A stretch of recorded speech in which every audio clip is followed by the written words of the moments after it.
Buenos días con todos. Sean bienvenidos a una sesión más de este seminario sobre la presentación de la teoría de conjuntos. Hoy vamos a continuar con el tema que estábamos viendo la semana pasada, que era el de funciones. Vamos a dar unos ejemplos para que este concepto eh, nos quede de una mejor manera y empezar a ver cuáles son las preguntas iniciales que se pueden ver desde el lado de los fundamentos de la matemática para empezar a estudiar el tema de las funciones. Bienvenido, Juan Carlos. Pues, para que continúes con tu exposición, por favor.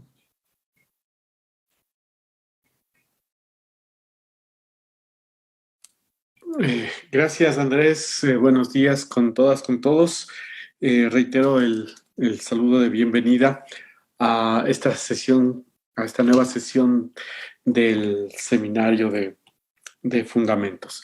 Como dijo Andrés, vamos a detener en la sesión de hoy el avance del desarrollo o la construcción de la teoría de conjuntos con el objetivo de centrarnos en profundizar algunos aspectos del concepto de función y al mismo tiempo en revelar el estilo de preguntas que nos formulamos las matemáticas y los matemáticos que caracterizan precisamente a este campo de conocimiento. Aunque el problema o los problemas que vamos a plantear son bastante elementales, muy sencillos, son bastante útiles porque, por otra parte, nos permite revelar esa naturaleza del método, la forma cómo nos preguntamos y cómo abordamos las diferentes respuestas o soluciones a los problemas. Bien. Esta es una típica manera de preguntarnos en la matemática. Por ejemplo, ¿bajo qué hipótesis la proposición la clase vacía es una función de A en B es verdadera? Cuando digo bajo qué hipótesis, estoy haciendo mención a qué hipótesis impondríamos a las clases A y B, obviamente. Una manera alternativa de abordar el problema es preguntarnos sobre las condiciones necesarias y suficientes para que la proposición, en este caso la clase vacía, es una función A en B, sea verdadera. Vamos a ver en esta sesión dos abordajes para responder esta pregunta. El que voy a hacer yo inicialmente es quizás el menos natural, por decir algo, para responder a la pregunta. Porque cuando abordamos un problema de estos, recabamos toda la información que tenemos ya sobre los conceptos involucrados. Yo voy a obviar que tenemos, por ejemplo, el teorema de caracterización y me voy a centrar solamente de la perspectiva de la definición. El objetivo es más bien de carácter didáctico, en el sentido de enfocar y ahondar sobre la definición de función y sobre, obviamente, la importancia que tiene el abordar o el tener claras y precisas las definiciones. El comentario que acabo de hacer no es pertinente dentro del quehacer matemático, más bien está relacionado con el tema de el aprendizaje y la enseñanza de las matemáticas. Bien, entonces vamos a intentar responder esta pregunta. Voy a crear un poquito de espacio. Bien. Perdón.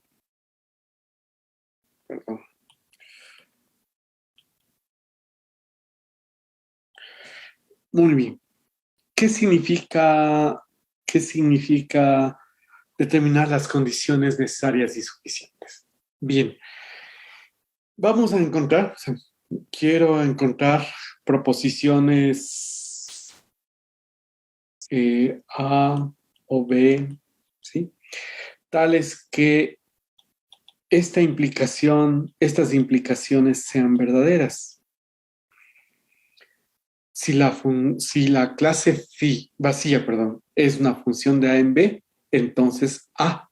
Si esta proposición es verdadera, a la proposición A le denominamos condición necesaria y si la proposición, la implicación de B y la clase vacía es una función de A en B, entonces, si esta es verdadera, decimos que B es una condición suficiente. Si pudiéramos encontrar la misma A y B, ¿sí? Entonces caracterizamos esta proposición de una manera completa. Bien, ¿cómo hacemos esto? Generalmente el trabajo empieza buscando las condiciones necesarias, es decir, vamos a suponer, entonces, dadas las clases, dada A, dada B, vamos a suponer que la clase vacía es una función de A en B. Esta es nuestra hipótesis. A es una función de A en B. Bien, vamos a ver qué proposiciones podemos deducir de esta hipótesis. Las proposiciones que obtengamos, todas las que obtengamos, van a ser proposiciones o condiciones necesarias. Obviamente nos vamos a centrar en A y en B, que es precisamente lo que define en este caso a la clase vacía como una función de A en B. Como dije hace un momento, voy a irme por la definición. Andrés, después de esto, hará un abordaje más real, digamos, explotando todo lo que ya se conoce y puede darnos una respuesta de una manera más sencilla. Bien, si la clase vacía es una función de A en B, me pregunto qué pasa con A o con B. Me pregunto, ¿A podrá ser la clase vacía? ¿Será distinta de la vacía? Entonces, por ejemplo, me pregunto, ¿qué pasa si A es distinto de la clase vacía? Si A es distinto de la clase vacía, la propiedad f(1) inmediatamente me va a decir que esto no es posible. Recuerden, la proposición f(1) que define una función nos dice que para todo x, si x pertenece a la clase vacía, entonces existe un y tal que el par, digamos que, perdón, que y esté en B y el par ordenado de x e y pertenece en este caso a la función, es decir, a la clase vacía. Bien. Ahora, como la clase A es distinta de la vacía, existe un U en A. Por tanto, por F1 deberá existir un Y en B tal que el par ordenado de U y de Y pertenece a la clase vacía. Y esto es falso por la definición de clase vacía.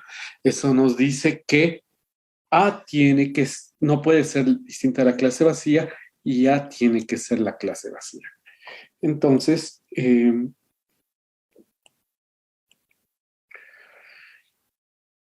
hemos deducido de la hipótesis de que la clase vacía es una función de A en B, hemos deducido que A debe ser la clase vacía. Entonces, una condición necesaria para que la clase vacía sea una función de A en B es que necesariamente A sea la clase vacía. Hemos deducido esta proposición y por tanto esta es una condición necesaria para esta proposición. Vemos que no hemos necesitado hurgar más desde esta perspectiva y ahora me pregunto, y esto es lo que hacemos normalmente, ¿será también suficiente? Es decir, ¿será cierto que la implicación A es igual a la clase vacía y la clase vacía es una función de A en B es verdadera?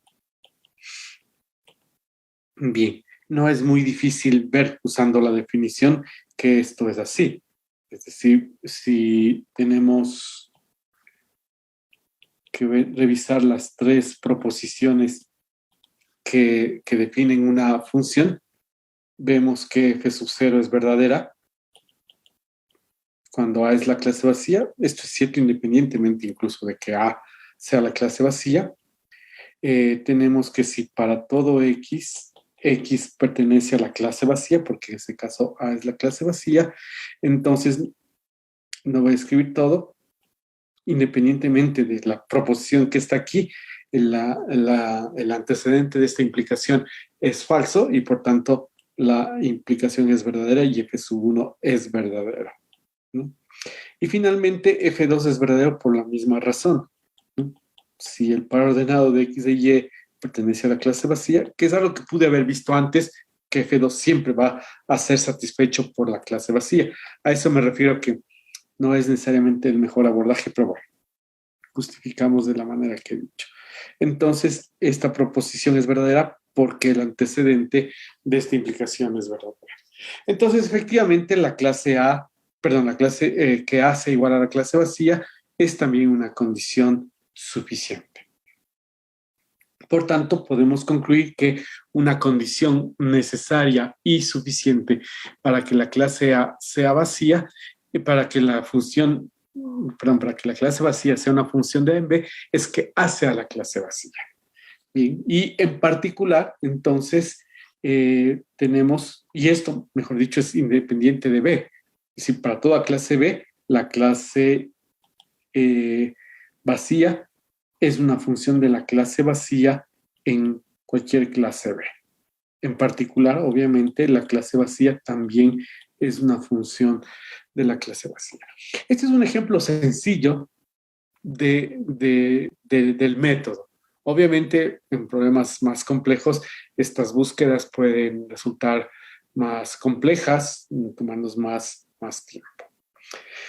Bien, y podemos seguir así formulando más preguntas sobre la clase vacía en relación a las funciones. Por ejemplo, ¿será posible que la clase vacía sea una función de A en la clase vacía, por ejemplo? Entonces, lo que vimos, si A es distinta de la clase vacía, por supuesto que ya la respuesta es no por el paso anterior, ¿no?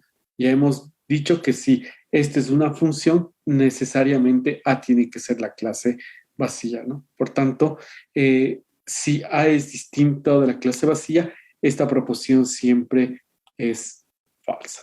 Y de esta manera, digamos, hemos cerrado o podemos responder, digamos, prácticamente todo sobre la clase vacía vista como una función o cuando podemos verle a la clase vacía como una función. Es decir, cuáles son los conjuntos A y B, A y B para los cuales la clase vacía es una función. Si A es la clase vacía, B es cualesquiera, ¿no?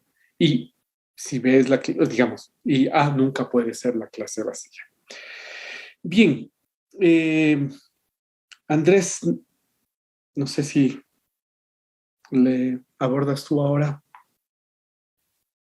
Claro, podemos cambiar de enfoque. Espérame un momento que sí.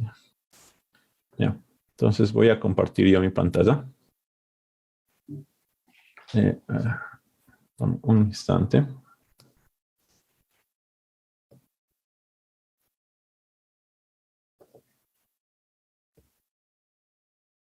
Bueno, entonces con Juan Carlos ya estaba hablando un poco de la clase vacía, verlo como una función, ¿sí? Como hemos visto, todo lo que estamos hablando, o la única ente matemático, podemos decirlo así, que existe, que tratamos hasta ahorita son las clases. Entonces, una función es una clase. Y si yo tengo que el vacío es una clase, puedo preguntarme cosas si esa clase puede servir como función dados los conjuntos adecuados. Y Juan Carlos nos llevó a la respuesta a este tipo de preguntas, donde dice sí, F es diferente del vacío, existe un grafo diferente del vacío tal que este grafo sea una función del vacío en B, o cuáles son las condiciones necesarias y suficientes para que un grafo de A en el vacío sea sea una función, eso sea verdadero si A es diferente del vacío. Juan Carlos abordó desde un punto de vista netamente de la definición que nosotros dimos de función, ¿ya? Pero además de la definición, nosotros también podemos dar caracterizaciones de una definición.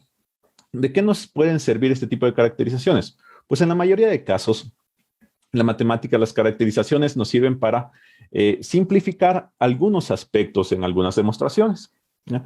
Por ejemplo, vamos a cambiar de enfoque, ¿ya? Entonces, gracias al teorema de caracterización de una función, podemos repensar la pregunta: ¿cuáles son las condiciones necesarias y suficientes para que el vacío sea una función de A en B? Bueno, recordemos el teorema que vimos en la sesión anterior, que nos decía que dadas dos clases A y B, f es una función de A en B si, solo si, se cumplen algunas cosas. Primero de todo es que f sea un grafo. Lo segundo es que el dominio de f sea A, que el recorrido de f sea subconjunto de B y que se cumpla F2, la propiedad F2 que habíamos visto de la definición, ¿ya? Entonces, veámoslo de esa manera. ¿Qué tenemos aquí? Un instante. Lo primero que tengo es que f debe ser un grafo. Entonces, primera pregunta ahí sería, ¿el vacío es un grafo? Y vamos nuevamente a la definición de qué es un grafo, ¿sí? Un grafo es cualquier subconjunto del producto cartesiano de la clase universal consigo misma. Entonces, lo que debo hacer es plantearme la clase universal, producto cartesiano consigo misma, ¿sí? Si el vacío es subclase de esto. Esta sería la primera interrogante. Nosotros vimos que el vacío es subclase de cualquier otra clase, ¿verdad? Entonces, la respuesta a esta pregunta sería afirmativa. Entonces, estamos cumpliendo que sí es un grafo, ¿ya? Y como es un grafo, tiene sentido preguntarme el dominio de ese grafo y el recorrido de ese grafo, ¿sí? Entonces, preguntémonos sobre el dominio del grafo vacío, ¿ya? ¿Qué era el dominio del grafo vacío? Pues era la clase formada por los X que cumplían que existe un Y tal que la pareja, el par ordenado X, Y, sea elemento del vacío, ¿no es cierto? ¿Ya? Muy bien. Entonces, no es muy complicado ver que es equivalente, que esta definición equivale a que X es estaría en el vacío. Es decir, que el dominio de la clase de vacía visto como un grafo es el vacío, ¿ya? Y de una manera análoga, podemos ver, déjenme mover esto que se me movió por acá. ¿Ya? ¿Ya? Podemos ver que el recorrido de la clase vacía visto como grafo es vacío, ¿sí? Entonces, para que tenga sentido que el vacío sea una función de A en B, ¿qué es lo que me dice este grafo, este teorema, esta caracterización? Que es necesario y suficiente que, bueno, que A sea igual al dominio del vacío, es decir, que A sea igual al vacío. Entonces, esto es lo que necesito. Y que el recorrido del vacío sea subclase de B. Entonces, necesito que el vacío sea subclase de B, ¿ya? Entonces, ya tengo todas las propiedades que debe cumplir A y B para que el vacío sea una función de A en B. ¿Cuáles han sido estas? Pues que A sea vacío y que B sea en sí cualquier clase, porque nosotros sabemos que el vacío está contenido en cualquier clase. ¿Listo? Entonces, esta es otra forma de ver o tratar de dar respuesta a este tipo de preguntas. Entonces, Juan Carlos, continuamos con la siguiente pregunta que íbamos a plantear. Perfecto, Andrés. Voy a compartir la pantalla.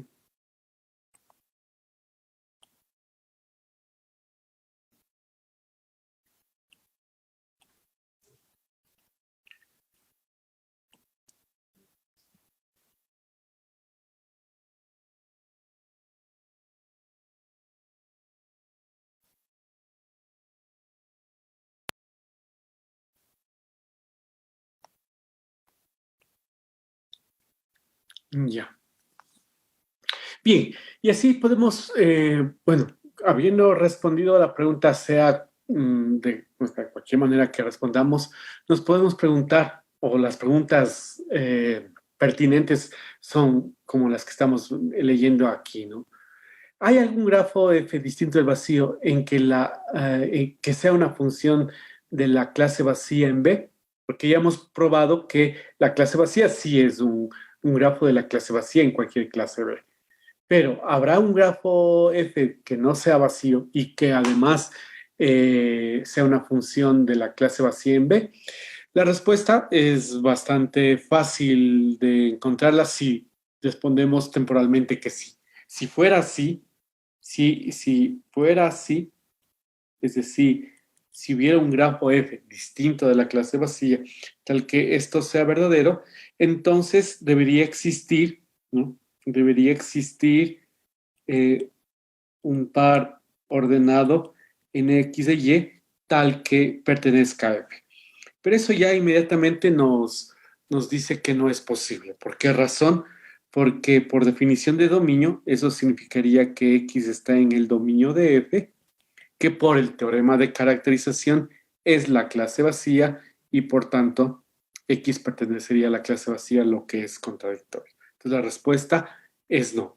La única clase que es una función de la clase vacía en cualquier clase es la clase vacía. Esto es importante porque si nos preguntan cuáles, encuentre todas las clases que tienen o que van de la clase vacía en cualquier clase, obviamente una es la clase vacía, pero hay más y la respuesta es no y esta es la manera de abordar. Si hubiera una clase que no es vacía y es función de la clase vacía en la B, encontramos una contradicción y esa contradicción nos dice que la respuesta es simplemente no. Bueno, ya respondimos temporalmente, o mejor dicho, anteriormente ya respondimos a esta pregunta, ¿no?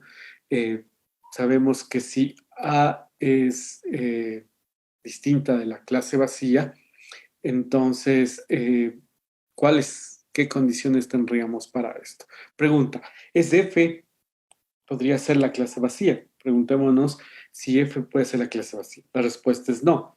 Ya vimos que si F es la clase vacía, entonces A tiene que ser la clase vacía. Entonces, F no puede ser la clase vacía. Si F no puede ser la clase vacía, entonces F, si es que existiera esa función, F tiene que ser distinta de la clase vacía. Y si F es distinta de la clase vacía, entonces debe existir un par ordenado que pertenece a F, ¿no? Como F, por definición, por la F sub 0, es subclase del producto cartesiano de A y la clase vacía, significaría que este Y que existe pertenecería a la clase vacía y con ello obtendríamos una contradicción. Es decir, la clase vacía no puede ser una función de A en la clase vacía si es distinta de la clase vacía, por una parte, y por otra, si F es distinta de la clase vacía, entonces habría una contradicción. Es decir, no existe un grafo que sea función de una clase distinta de la clase vacía en la clase vacía. Esa sería, entonces, más que plantearnos como condiciones necesarias suficientes, la respuesta o la verdadera pregunta sería, ¿existe una clase que sea distinta de la vacía? De modo que de A en la clase vacía, la respuesta es no, porque ya habíamos visto que la clase vacía no puede ser, pero podría haber otra y la respuesta es no, nuevamente, ¿no? Entonces, más bien, más que preguntarnos sobre las condiciones necesarias y suficientes. Bueno, esto también es una característica de las matemáticas, en general de la investigación de las ciencias. Empezamos formulándonos preguntas que en el intento de responderlas nos damos cuenta que quizás esas no son las mejores preguntas y reformulamos las preguntas para tratar de abordar o resolver el problema. Bien, siguiendo en este orden de cosas, ya habíamos hablado en una sesión anterior sobre el problema de obtener funciones. Y en ese sentido, esta es una pregunta también bastante típica del quehacer matemático.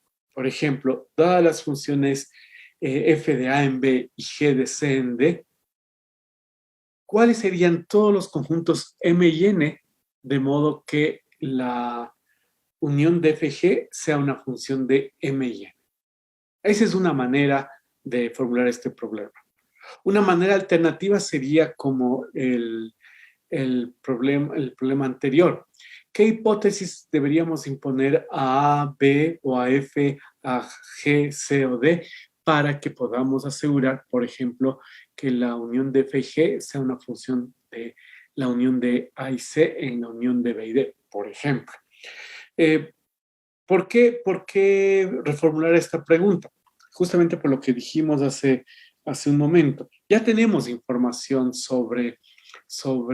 previa para poder abordar una mejor pregunta o poder hacer una mejor pregunta. Sabemos que f es una función de a en b y g es una función de c en b. Por tanto, por el teorema de caracterización, sabemos que el dominio de f es a y que el dominio de g es b. Pero también podemos probar muy fácilmente que el dominio de dos grafos, de la unión de dos grafos, es la unión de los dominios. Entonces, en el caso de que f y g sean estas funciones, el dominio del grafo, de la unión de los grafos de f y g, es la unión de a y b. Entonces, una condición necesaria, por ejemplo, para que la unión de f y g sea una función de m y n, es que m sea la unión de a y b. No queda otra opción. Entonces, podemos responder de esta manera. El conjunto m tiene que ser necesariamente la unión de a y b. Necesariamente. Es decir, si f es una función de la unión de a y b en un conjunto n, que ya vamos a ver quién tendría que ser n o quién podría ser n, entonces necesariamente, digamos, aquí escribí mal, así, necesariamente m es la unión de a y b. La pregunta de rigor ahora es, ¿y será entonces también una condición suficiente? Es decir, si m es, o mejor dicho, perdón, aquí estoy escribiendo incompleto. Si la unión es la unión de f y g una función de la unión de a y b en un conjunto n, ya lo vamos a determinar también, es una función. Entonces, por ejemplo, podemos ver fácilmente, intuir fácilmente que no. O sea, no es muy difícil darnos cuenta si hacemos un diagrama muy sencillo, ¿cierto? Tengo la función, a ver aquí, AC, de A en B. Aquí, perdón, aquí estoy.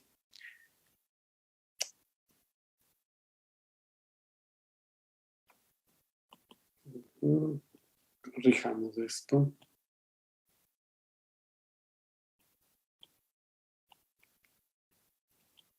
Ya.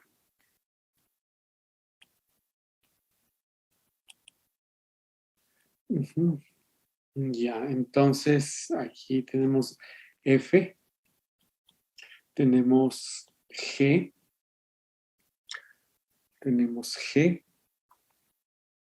de C en D.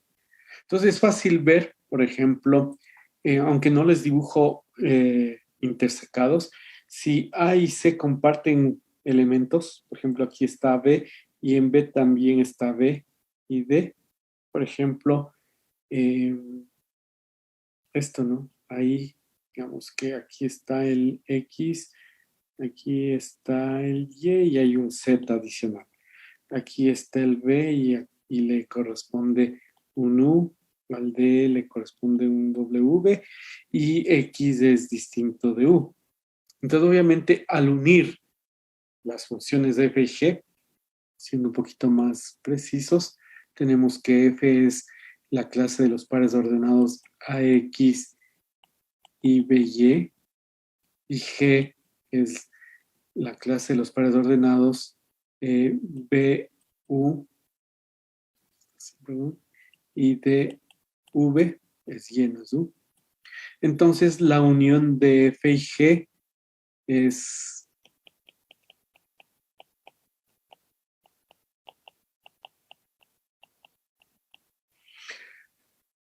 vemos que f2 es falsa, ¿no? Entonces, esta no es una función. Por tanto, que M sea la unión de A y C no es suficiente para que la unión de F y G sea una función de la unión de A y C. Lo que estamos viendo es que hay que imponer alguna condición adicional para evitar esta situación. Obviamente, si A y C no tienen conjuntos en común, si son disjuntos, esta situación nunca podrá ocurrir. Ningún elemento de A, digamos, ningún par ordenado podrá tener, o no habrán dos pares ordenados con la primera componente igual y con las segundas componentes diferentes, porque f es una función y g es una función.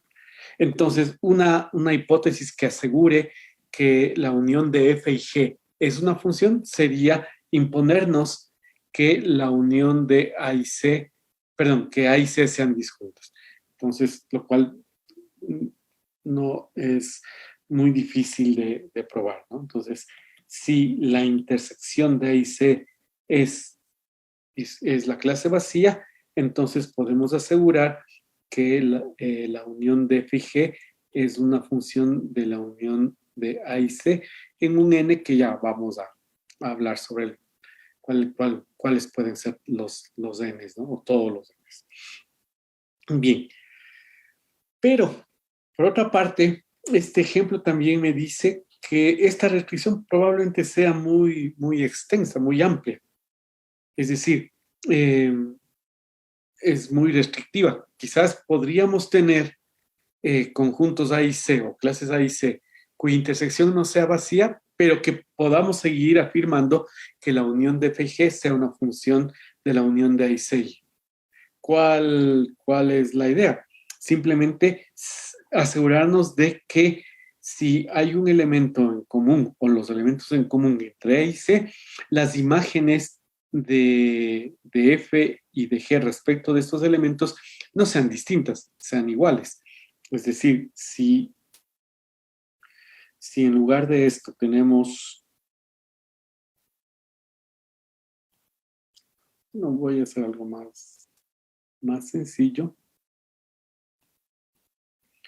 Entonces, si tengo que F es nuevamente donde A es, digamos, A, X, B, Y, y G es, digamos, C, C, D, y aparece B otra vez, que sea el mismo Y, ¿no? Y aquí, sí, suficiente. Entonces, en este caso, A es el par desordenado de A y B, y en este caso C es el par desordenado de C y B. La intersección de A y C es distinta del vacío, pero el elemento que está en común entre A y C tiene la propiedad de que la imagen de ese elemento respecto de F es la misma que la imagen del elemento de este mismo B respecto de G. Por tanto, podemos probar fácilmente que si la intersección de A y C es distinta del vacío, entonces la hipótesis sería simplemente suponer que si para todo X que pertenece a la intersección de A y C, se tiene que la imagen de X respecto de F es igual a la imagen de X respecto de G, entonces vamos a poder garantizar que la unión de F y G es una función de la unión de A y C en este conjunto M. Bien.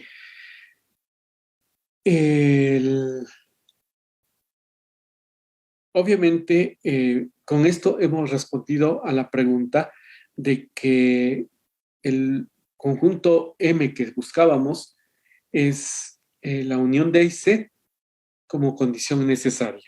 Pero como condición suficiente, M tendría que ser la unión de A y C siempre que se satisfaga esta otra condición. Bien, no quisiera, podemos seguir hablando más y tratar sobre el conjunto N, que lo vamos a dejar ahora, para poder abordar el tema de la composición. Sobre todo porque en la composición cuando se enseña, y recuerden, en nuestra educación de matemáticos muchas veces estaremos en la posición de profesores. La composición es un concepto fundamental que no siempre es fácil de enseñar y de aprender, y por eso vale la pena una reflexión. Entonces, te cedo la palabra, Andrés, para que hablemos, digamos, las preguntas relevantes sobre la composición. Gracias, Juan Carlos. Espérame un momentito.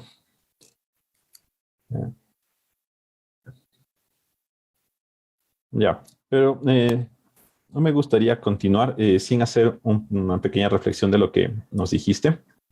¿Sí? La pregunta inicial o lo que empezamos hablando era buscar condiciones necesarias y suficientes. ¿Sí? Entonces, en principio, a la conclusión que llegaste inicialmente es que si A intersección C es igual al vacío, entonces tengo que F unión G definido de A unión C en un N dado es una función. ¿Sí? Entonces tengo una condición, esta sería la condición, que en este caso es suficiente tener eso para que la unión o lo que estoy planteando ahí sea verdadera, que F unión G sea una función de A unión C en un N determinado. ¿Ya? Pero no es totalmente necesario, ¿sí? Puede dar otros casos, como el que nos indicaste, en el que no se cumple esta condición, pero aún así es función, ¿sí? Y lo que queríamos llegar es exactamente a lo que nos dijiste, a la condición que tenemos es que para todo X elemento de A intersección C, F de X es igual a G de X. Sí, solo sí. F, ok, de A, no sé, es una F unión G es una función de A unión C en los naturales, ¿ya? Entonces, muchas veces la parte simple es encontrar condiciones suficientes y realizar esto. Pero ya se vuelve más interesante si la pregunta se vuelve en condiciones necesarias. No es muy complicado ver que, bueno, Juan Carlos demostró la primera parte de esta equivalencia, que si para todo X en la intersección tengo esta igualdad, entonces es una función. Pero se les podría dejar a los oyentes aquí de un poco de práctica que demuestren que si en efecto esta unión de grafos es una función de la unión de sus dominios, entonces se debe cumplir que para todo X en la intersección las imágenes sean iguales. ¿Ya? Y ahora sí, podemos avanzar con estas mismas ideas, trabajar las mismas ideas con respecto a la composición. ¿Ya? Entonces, hablemos un poco de esta composición. Nosotros tenemos un teorema que nos dice que si tengo una función de una clase A en una clase B y otra función de una clase B, es decir, bueno, de la misma clase B que tenía antes en una clase C, entonces la composición es una función de A en C. ¿Sí? Vimos ese teorema y tenemos este resultado. ¿Ya? La composición aquí vista como composición de grafos. ¿Sí? Vimos también que la composición era un concepto de grafos que podía ser extendido a funciones. Y la pregunta ahí es, este concepto que es de grafos, cuando lo aplicamos a funciones, ¿será que el resultado de una composición sigue siendo una función? Pues como vimos la anterior vez, sí, tengo que este conjunto de aquí y el de acá coinciden, son iguales, entonces sí, me da una función. Pero nos llega la pregunta que está motivando esta reunión de hoy, que es, ¿cómo puedo debilitar esas hipótesis? ¿Sí? No hacerle tan restrictivo. Es decir, ¿qué pasaría si aquí tengo un conjunto y acá tengo, perdón, una clase y acá tengo otra clase diferentes? ¿Será que pueden ser arbitrarias? ¿Qué debe pasar para que, en efecto, tener una función?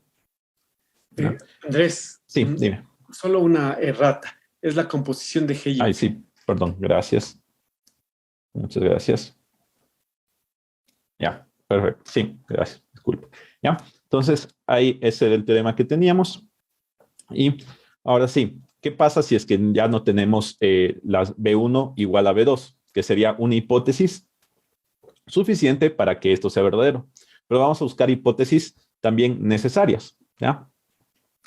Listo. Entonces, veamos, con la misma lógica que nos dio Juan Carlos, podemos plantear la pregunta, ¿cuáles son todos los conjuntos M y N tales que la proposición, la composición de G y F de M en N es verdadera? ¿Ya? Con el teorema de caracterización de funciones ya vimos que es necesario que M sea igual al dominio de la composición, ¿sí? Como es un grafo, visto como grafos, puedo hacer la composición es un grafo y tiene sentido hablar del dominio. Y bueno, el N podría ser cualquier clase que contenga el recorrido. ¿Sí? Muy bien, entonces yo ya sé que debo partir de aquí. ¿Sí? Que mi función debe tener S como dominio. Entonces, la siguiente pregunta sería, bueno, aquí, antes de pasar a esa pregunta, veamos, el recorrido de F. Si hablamos un poco, sí, si hablamos un poco sobre el recorrido de una composición visto como grafos, podemos tener un resultado bastante simple, que es que el recorrido de esta composición está contenido en el recorrido de G, ¿sí? Y bueno, el recorrido de G está contenido en C. Y como vimos, cualquier clase que contenga el recorrido de la composición va a ser un buen candidato para ser el conjunto de llegada de mi función, ¿ya? En este caso, voy a ponerle directamente la C. Pueden haber muchos otros, pero vamos a ponerlo esto. Con esto y sí, la pregunta sería, la composición de G con F es una función que va del dominio de G compuesto con F en C. Esta sería la pregunta principal. ¿Es verdad que es función o que no es función? Como vimos, con la caracterización ya estoy cumpliendo. Estoy aquí. ¿Es un grafo? Sí. Estoy tomando que su dominio sea exactamente el dominio que necesito. Sí. Y estoy cumpliendo también que su conjunto de llegadas sea un contenga el recorrido, ¿ya? Y nos faltaría demostrar únicamente F2, ¿ya? Entonces, vamos, no sé si el tiempo nos permite para hacerle la... Sí, todavía Sí, tenemos. ya, ya. Listo, entonces tengo que demostrar F2, ¿verdad? Entonces, vamos a tomar SEAN. A ver, comencemos a tratar de demostrar que F2. ¿Qué me dice F2? Que si yo tengo un X, Y1, elemento de la composición y X, Y2, también elemento de la composición, debo intentar demostrar que Y1 es igual a Y2, ¿ya? Pero para poder hablar de tomar elementos en esta composición, primero debo saber o estar seguro que si esta composición es vacía o no. ¿Ya?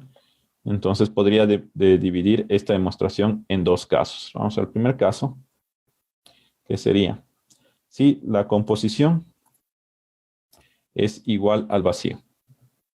¿Ya? Si la composición es igual al vacío, ¿ya? ¿Cuál es el dominio de esta composición?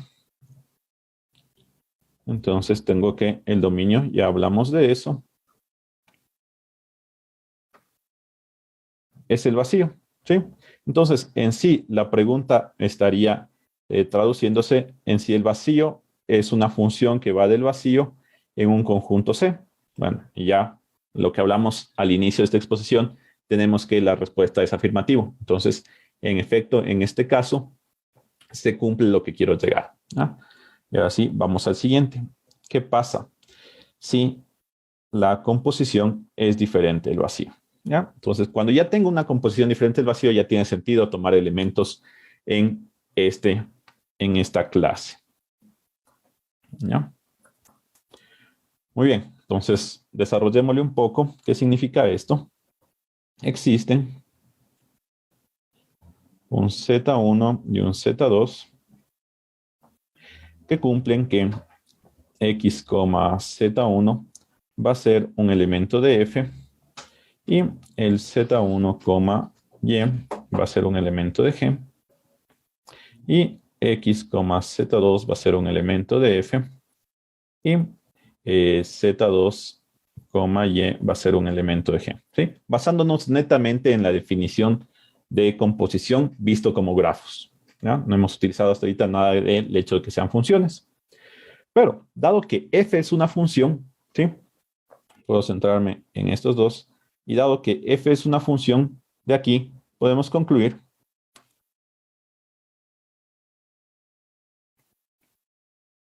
que Z1 es igual a Z2. ¿Verdad? Ya tengo esto de ahí, ¿sí? Y bueno, aquí, si tengo que Z2, Y es elemento de G, podría concluir que Z1, Y también es un elemento. Ay, perdón, aquí me faltó el Y1 y aquí el Y2. ¿Ya? También es un elemento de G. ¿Sí? Y nuevamente, de esto de aquí y esto de acá, dado que G es una función, concluimos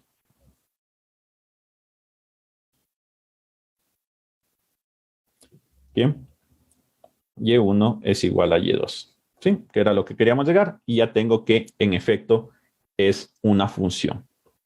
Es decir, recapacitemos un poco de donde planteamos. La hipótesis, o mejor dicho, hemos llegado o hemos necesitado algunas condiciones sobre B1 y B2 para que esto sea función. Pues no, siempre es función. Es decir, la hipótesis que estábamos planteando al inicio de que B1 sea igual a B2 era una hipótesis demasiado fuerte. Siempre es función. ¿Ya? Es interesante. Puede ser que la composición me dé vacío. Sí. Y ahí es algo que muchas veces hay una confusión cuando se enseña matemática, que el resultado de algo sea vacío no significa que el resultado no exista, ¿sí? Muchas veces hemos escuchado que cuando esta composición da vacío dicen, ah, entonces la composición no existe. No, la composición sí existe y es vacía. Y el vacío es una función, sí, es la función vacía, ¿no? Muy bien, pero entonces, ¿por qué es tan común restringir esto de aquí, que B1 sea igual a B2 para definir la composición? ¿Ya? Entonces, veamos, hagamos un pequeño diagrama. ¿Ya? Entonces, tengo aquí A, aquí tengo B y aquí tengo C. Si recordamos la idea de composición, bueno, es simplemente si hago un diagrama sagital de eso, sería algo así. Y después sería tomar algo que vaya por acá, la otra función. Esa es la primera idea de hacer la composición, la que vimos la anterior vez. ¿Ya? Ahora, ¿qué pasa si yo tengo dos conjuntos? B1 y pongamos por acá B2. ¿Ya? Y de igual manera tengo por aquí y tengo por acá. ¿Ya? Ah, perdón. No, sería solo así. ¿Sí? Tendría una función solo desde A hasta B1 y otra función desde B2 hasta C. ¿Ya? Listo. Entonces, ¿qué es lo que estoy perdiendo al tener B1 diferente de B2? ¿Sí? Pues, ¿cuál sería el dominio de la composición? En este caso, el dominio solo sería este fragmentito de aquí. ¿Por qué? Porque este elemento de acá ya no tendría la imagen bajo esa composición. ¿Ya? Y estaría perdiendo que al hacer la composición, ya no tengo que el dominio de esta composición sea el dominio de la función original de la f original. Entonces, para quitarnos eso, para poder no perder eso, digamos, de cierta manera, podríamos imponer alguna condición extra, ¿sí? Entonces, ¿qué es lo que quiero? ¿Sí? Sería la pregunta es, ¿cuáles son las condiciones para que la proposición f compuesta con g sea verdadera? Perdón, f compuesta con g sea una función de a en b, sea verdadera, ¿ya? Entonces, muy fácilmente, ¿sí? Quiero que el conjunto de salida o el dominio de la composición siga completamente el conjunto A, ¿ya? Pues bueno, es muy fácil ver que lo que necesitaría es que A sea igual al dominio de, y aquí creo que, sí, aquí cometí otro errata, disculpen, sería G compuesta con F, y la condición que necesito es que el dominio sea igual a A, ¿sí? Pero es una condición que no me está diciendo nada, ¿verdad? Entonces podría recabar más, indagar más en esta condición. Y es algo que si les queremos dejar a los oyentes para que lo analicen, en el mismo sentido que lo hemos estado analizando. ¿Qué necesito para poder concluir esto? ¿Qué condiciones necesarias y suficientes tengo que imponer para lograr esto siempre? ¿Ya? Ya se deben imaginar que una condición suficiente es que... perdón, acá esta parte está llena de ratas. No. ¿Ya? Una condición suficiente es que B1 sea igual a B2. ¿Ya? ¿Por qué es suficiente? Porque ya tenemos un teorema que nos dice eso. Pero será necesaria, podré bajar las hipótesis. ¿Qué tengo que hacer para que esto se cumpla? ¿Sí? Entonces les vamos a dejar eso para que lo piensen. Tenemos los escritos, los apuntes, que los vamos a enviar. Ahí está ya resuelto, indicado, bueno, no completamente, pero dado algunas indicaciones para que vayan viendo y vayan acostumbrándose a este método de cómo son las preguntas que nos hacemos en los fundamentos de la matemática.